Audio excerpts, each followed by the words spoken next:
Hey everyone, I want to show you the newest pit that I've added to my collection. It's a Yoder Pellet Smoker, and if you've never heard of a pellet smoker or you're not familiar with them, they're pretty cool. I'm going to show you how they work. This right here is our hopper, and what it does is it holds all the pellets. The pellets are what's used as to produce the fire and the smoke needed to cook. And as you can see, they're just regular wood pellets. They're food grade pellets. You don't want to use anything other than food grade pellets because other pellets will have binders and glues in them to hold them together. But food grade pellets are 100% wood. So what happens is we turn it on here. I've already got it turned on. And if you will look right here, you'll see that's my set point, 225. That's what I want my pit temperature to be. I can adjust it here. I can raise it up, they say all the way up to 600, and I can go, pretty low, about 160 or so. And once we set the set point, and once it's ready to go, what happens is, come in here,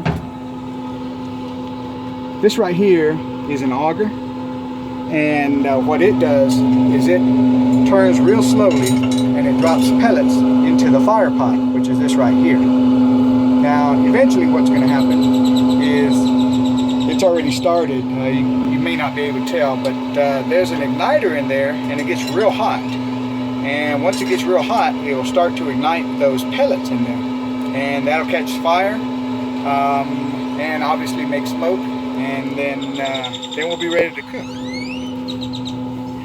I'm going to go ahead and put it all together and kind of show you how it goes together.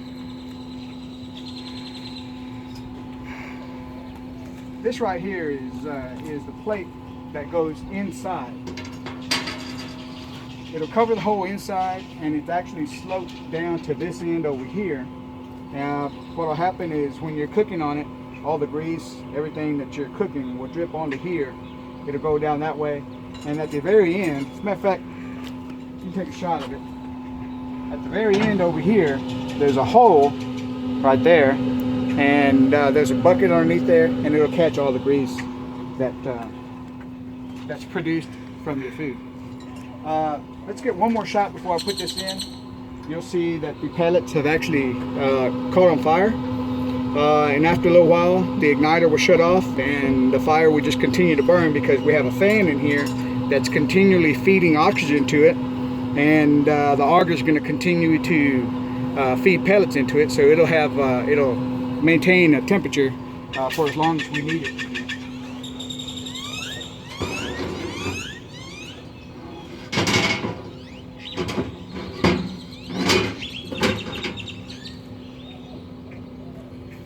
Alright, so there's that plate.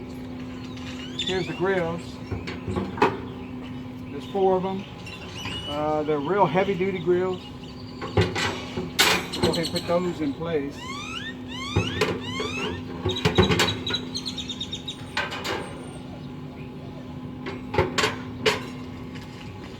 It also comes, or actually this is a optional second shelf, which I went ahead and opted to buy.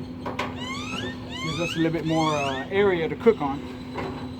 Slides in just like that. And you'll notice that if I slide it out, almost all the way, it's not going to tip over. So that's that. Thing I really like about these pellet smokers is that it's pretty much a set it and forget it type deal.